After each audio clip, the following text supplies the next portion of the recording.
ખાતે શ્રીમંત મહારાજા સર સયાજીરાવ ગાયકવાડની જન્મ જયંતિ નિમિત્તે તેમની પ્રતિમાને પુષ્પાંજલિ અર્પણ કરી સાથે ભજન સંધ્યાનું આયોજન કરવામાં આવ્યું.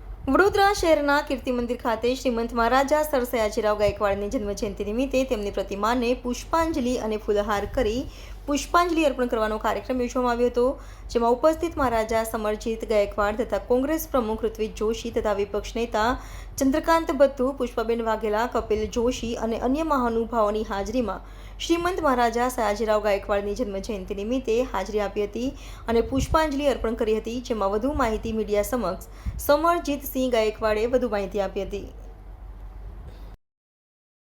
સયાજીરાવ ત્રીજામાં 162 વર્ષની જન્મ જયંતિ હતી અને દર વર્ષે અમે દેવસ્થાન ટ્રસ્ટના દ્વારા આ કાર્યક્રમ અહીંયા કીર્તિ મંદિરમાં રાખીએ છીએ, જ્યાં એમની સ્મૃતિ છે અને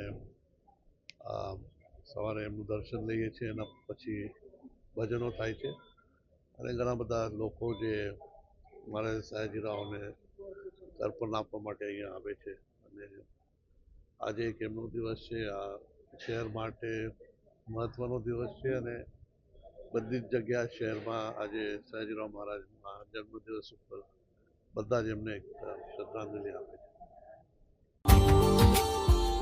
Subscribe now and press the bell icon.